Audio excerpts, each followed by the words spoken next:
Here we are.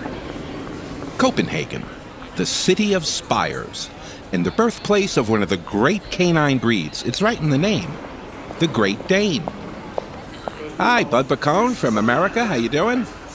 Since 1445, Copenhagen has been the capital of Denmark and the residence of the royal family, in a country forever bound to the Great Dane, the tallest breed of dogs in the world, up to 32 inches at the shoulder, weighing as much as 140 pounds. Hi, Bud Bacone. Die lita muda. Time to swap my greenbacks for euros, pick up the rental, and scour the countryside to meet Denmark's top... Excuse me. Hello? Right? Yeah? You're kidding. You're not kidding. Well, it seems we've made an oversight. The Great Dane is indeed great, but I'm told the breed is not actually Danish. It originated in Germany. Well, seems the name is a misnomer. One of several misnomers among the 200-ish breeds recognized by the AKC. Well, I'm still Bud Bacone, and since we're already on the road, let's dig into more of the canine breeds who remain loved, even if their name might be lost in translation or somehow askew. Like the Great Dane, originally from Germany. Hey, is it too late to rent a Volkswagen?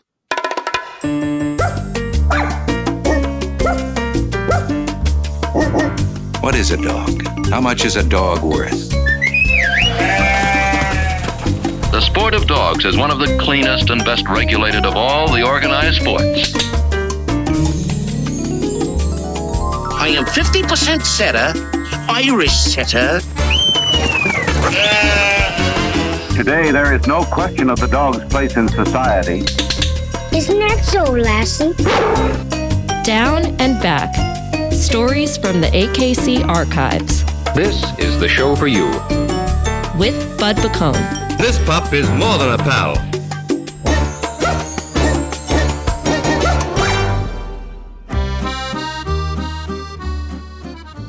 When in doubt, blame the French. At least when asking how a German-bred dog wins the handle Great Dane. These gentle giants, often described as the Apollo of dogs, can be traced back as many as 4 centuries to Germany, where nobles had bred them for boar hunting. In Germany, they're still called the Deutsche Dogge, literally German Mastiff. The breed spread through Europe, and it was here, perhaps in a Paris boulangerie, that adopted the name Grand Danois, or Big Danish. The Grand is obvious, but why the Danois? Why do 2 socks go in a dryer but only one comes out? Why does one drive on the parkway and park on the driveway? Why is a person who invests your money called a broker? Well, this much we know. Danish or Deutsch, the Dane is indisputably great. Meanwhile, somewhere in the English countryside, this feels like a good place to find an old English sheepdog. We've met her before, the archetypical shaggy dog, famous for its profuse coat, peekaboo hairdo, and bear-like gait. Just one thing about the name.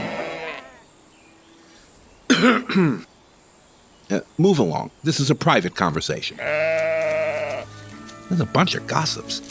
It's entirely possible that the Old English sheepdog is neither old, nor completely English, nor exactly a sheepdog. Now let's unpack the old. Okay, the breed dates back to the late 1700s, but among AKC's recognized breeds, old she ain't. Not standing next to a Saluki or Basenji or an Akita Inu or an Alaskan Malamute. Many familiar breeds date back thousands of years. By the time the Old English sheepdog came along, the world already had such newfangled inventions as submarines, steam engines, and flush toilets. As for the English, the breed was likely developed in the west of England, in the counties of Devon and Somerset and the Duchy of Cornwall, but it was also likely comprised of breeds from Scotland, Europe, and Russia. And the sheepdog part, well, I'm looking around, but not seeing any here. And that's because these splendid working dogs were used not to herd, but were employed as drovers, moving cattle and sometimes sheep along dusty roads, from the pasture to the town market. And despite its working-class roots, the Old English sheepdog was a favorite of some of America's wealthiest families. By the turn of the 20th century, 5 of the 10 richest families in America, including Vanderbilts and Guggenheims, owned, bred, and exhibited the breed. Another breed, another pasture. As you can probably tell from the sheep's accents, we're many thousands of miles from England. And this time, the canine we've come to visit is very much a shepherd. Right on cue, there she is. Mid-sized, rugged and agile with a keen, penetrating gaze. The Australian shepherd, bred right here in... Bud, hey, can we use the sound? I don't know. Let's use the sound. Okay, just once. Give me the line, baby. The Australian shepherd, a breed developed right here in the American West. A fixture of the rodeo circuit, the Australian shepherd is closely associated with cowboy life. The Aussie exhibits an irresistible impulse to herd anything, whether it's sheep, birds, other dogs, or kids. And its strong work drive can make the Aussie too much dog for a sedentary pet owner. But for those looking for a brainy, tireless, and trainable partner for work or sport, the search might end right here. So if the breed was developed in California, New Mexico, and thereabouts, why Australian? For that answer, you'll want to start in Spain. Specifically the Pyrenees Mountains, separating France from Spain. Here, Basque people cultivated a centuries-old reputation as world-class shepherds. Their dog of choice, the Pyrenean Shepherd, progenitor of the modern Aussie. In the early 1800s, when Europeans began populating Australia, some enterprising Basques sailed down under to try their luck, bringing along their sheep and their faithful dogs. In time, the Basques refined the breed with judicious crosses to Australia's British imports, including collies and border collies. Over the generations, some of those Basque ranchers gravitated to pastures in the western United States. California ranchers, admiring the dogs, assumed they were an Australian breed, and the name stuck, further refined and, dare we say, perfected in America. The Aussie, however misnamed, finds all manner of work on ranches and as therapy dogs, drug detectors, service dogs, and in search and rescue work.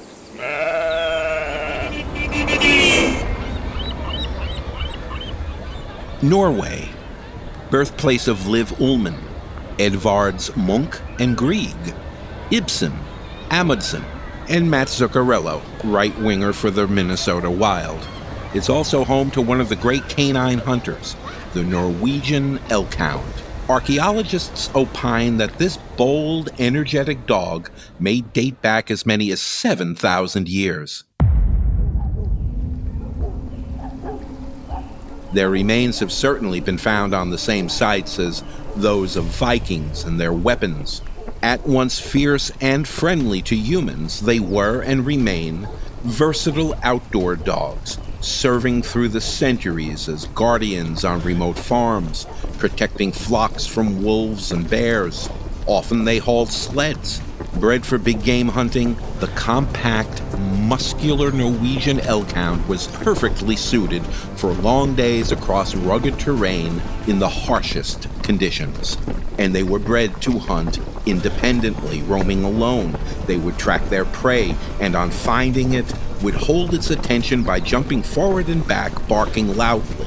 The hunter would follow the sound and close in on his quarry. We read of him in the epic sagas of ancient times. We find his remains beside his Viking master, along with the Viking sword and shield, proof of the high regard in which he was held. And in the Vista Cave at Jæren, in western Norway, His skeleton was found among the stone tools in stratum dating from 4000 to 5000 BC. Among the many oft-told tales associated with the breed is one from the 12th century, in which an elkhound was named king in the land of Trondheim. Yet on this side of the Atlantic, elkhound is a misnomer. The breed's original name is the Norse elghund. That's elg with a G, elg being the word for moose. Seems that many Europeans refer to moose as elks, where in America, moose are moose and elk are so on and so forth.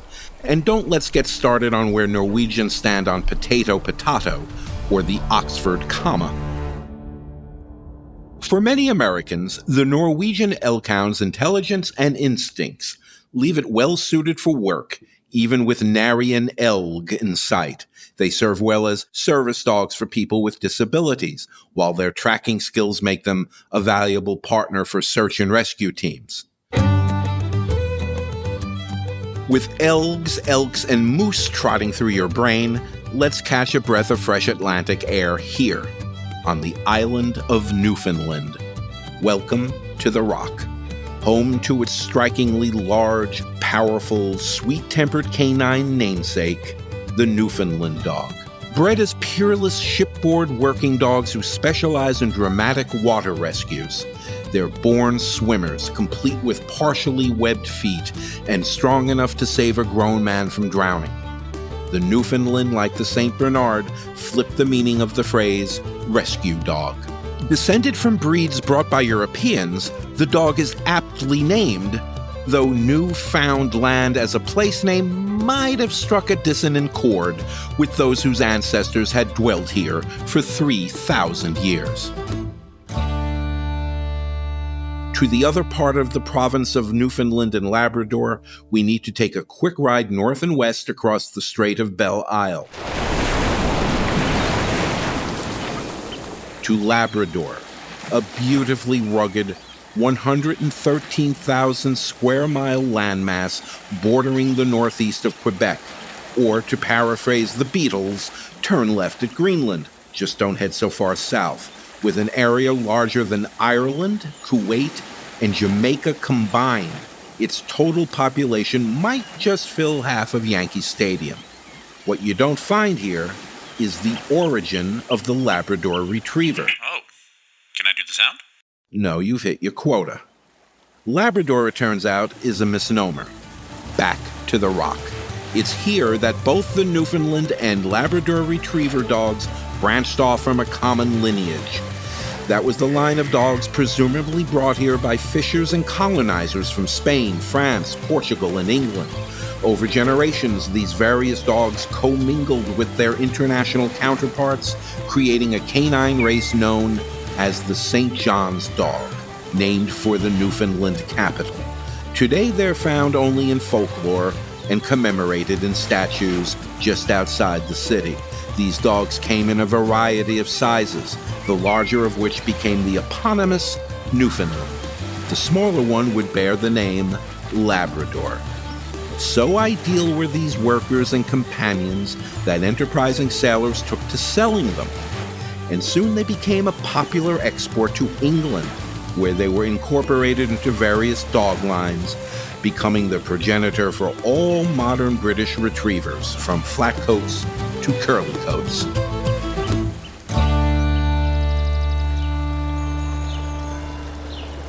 The breed owes a debt to the second Duke of Malmesbury. Yeah? Where is Malmesbury? It's just north of Dauncey. Oh. Who kept and bred these retrievers as hunting dogs at his Heron Court estate. He would come to name the dog Labrador. His grace may have sucked at geography, but he had an excellent eye for dogs, and that was a lucky break for the breed. A generation later, the third Earl of Malmesbury hosted a waterfowl shoot at his estate. Joining the party were Scotland's Earl of Home and the 6th Duke of Buccleuch, the latter just happening to be visiting a sick aunt in England. The Scots were retriever enthusiasts who struggled to keep the breed's bloodlines pure, These dogs helped to create the foundation of the modern breed. Later dogs from other bloodlines produced both chocolate and yellow puppies. Though these colors weren't valued in the breed's early years, they came to be accepted by kennel clubs worldwide. Meanwhile, back in Newfoundland, the government of Newfoundland, then a British colony, passed a law meant to promote sheep breeding, imposing stiff taxes on dogs not used for herding and tending. Britain dealt the second blow, passing a law enacting quarantines on any imported dogs as a means of controlling rabies. With that, transatlantic dog dealing slowed to less than a trickle. The fabled St. John's dog fought the law, and the law won. It's believed that the last two St. John's dogs, both male, died of old age in the early 1980s. Through the devotion of families across the pond, did the Labrador Retriever escape the same fate. Oh, we've got more. Dog breeds both beloved and misnamed. Doesn't matter if it's the tallest, as with the Great Dane, or, as you're about to hear, the fastest. You're listening to Down and Back, stories from the AKC archives.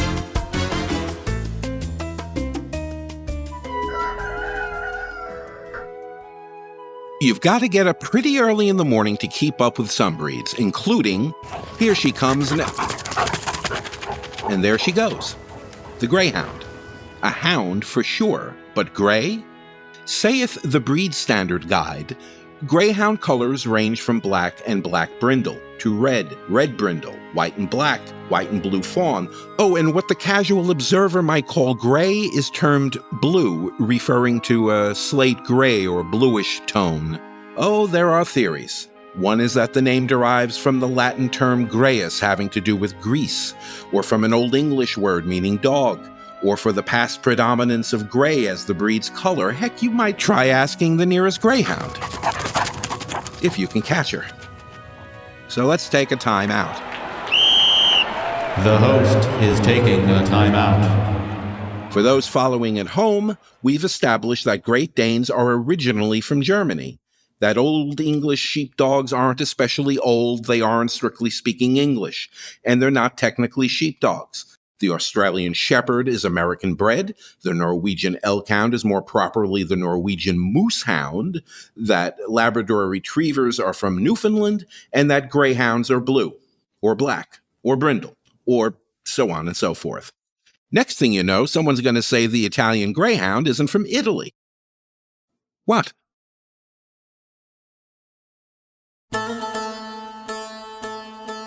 Well, Josh, I have a feeling we're not in St. John's anymore. But we're not in Italy either. The Italian Greyhound, an elegant, alert, playful greyhound in miniature, was believed to have been first bred thousands of years ago in the region known these days as Greece and Turkey. Beloved as a companion and perhaps even a small game hunter in its early years, the Italian Greyhound hit its stride in Renaissance Italy, where it became a status symbol among aristocrats and wannabes. The breed so embodied the grace and balance so important to the era's aesthetics that they found their way onto many of the noblest laps in Europe. James I, Frederick the Great, Catherine the Great, Anne of Denmark, and Queen Victoria were among the royals who augmented their majesty with one or two by their side. An African king named Lobengula once swapped 200 head of cattle for a single Italian greyhound. A greyhound, to be sure, give or take the gray, but Italian? Maybe not so much. But hey, if you can't get credit for the breed, you could always grab the naming rights.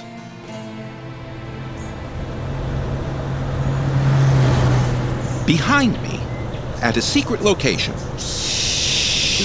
in the suburbs of 1930s Moscow, is Red Star Kennels. There, breeders have been tasked with developing a canine ideally suited to the forbidding conditions of the Soviet Union. It cost Napoleon 400,000 soldiers to learn that Russia could not be taken in winter. Believing he knew better, Hitler, too, would suffer obscenely high losses. By the 30s, Soviets recognized the need for a hardy breed trained and equipped to maximize home field advantage in one of the coldest habitable places on the planet. Here, under the direction of the Red Army and backed by resources of the Soviet government, they gathered breeders, geneticists, and other scientists tasked with developing a tireless fence dog, swift and powerful enough to hold an intruder, and with a sufficient coat to work a Siberian night shift. It was no small task. A generation earlier, the indiscriminate slaughter of purebred dogs decimated Russia's finest stock, which had for centuries been painstakingly maintained. The Great War had caused similar devastation throughout Europe, halting the import of purebreds. The team would have to start from scratch. Following World War II, the program was reinvigorated as giant schnauzers and Rottweilers were among the spoils brought to Russia from a vanquished Germany. Additional crosses were made with Airedale Terriers, with traces of Newfoundlands, Great Danes. I heard somewhere they're actually from Germany.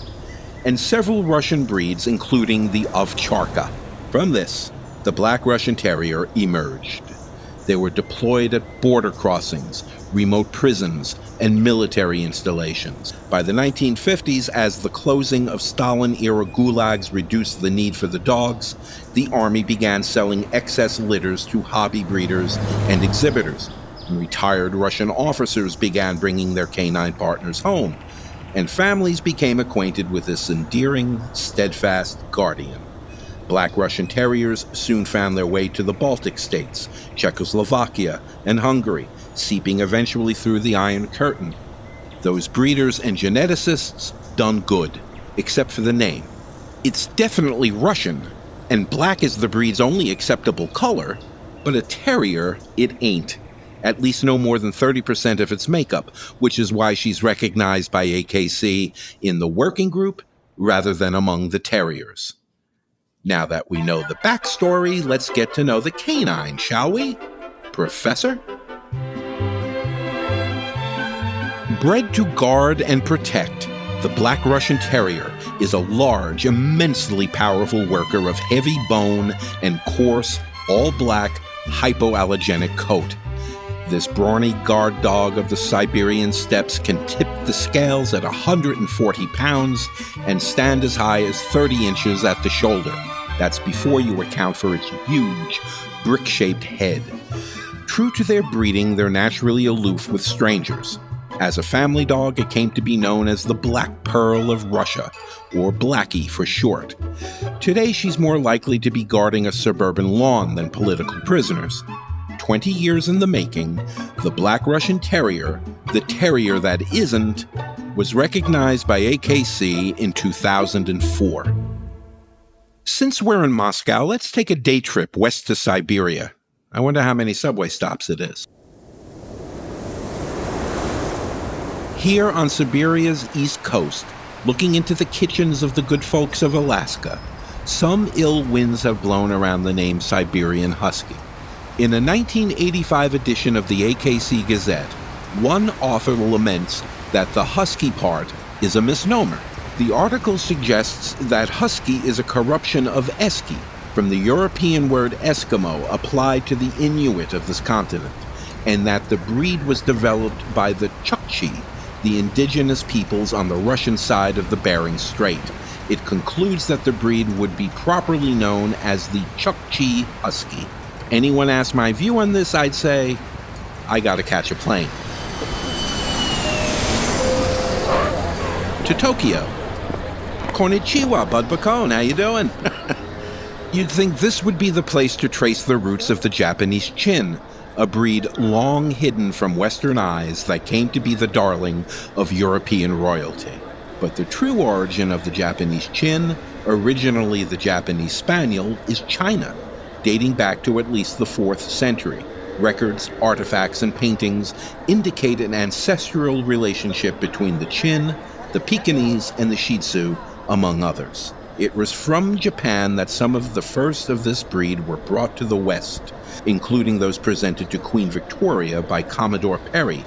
And that could be the cause of your naming confusion right there. Oh look, a Labrador.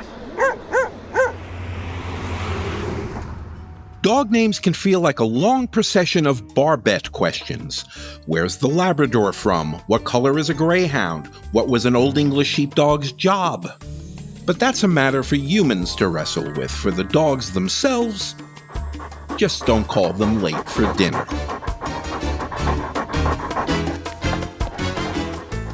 Down and Back, stories from the AKC archives. Visit akc.org to learn everything you could ever want to know about responsible dog ownership. Follow AKC on Instagram, TikTok, and Facebook at American Kennel Club. On X, at AKC Dog Lovers. And tell us what you thought of the show. If you're new to the show, subscribe with your favorite podcast provider to catch up on all of our past episodes. Founded in 1884, the not-for-profit AKC is the recognized and trusted expert in breed, health, and training information for all dogs. We actively advocate for responsible dog ownership and are dedicated to advancing dog sports. We actively advocate for responsible dog ownership and are dedicated to advancing dog sports. Excuse me. Research for Down and Back is provided by the AKC Library and Archives, the only national repository dedicated to the sport and enjoyment of the purebred dog.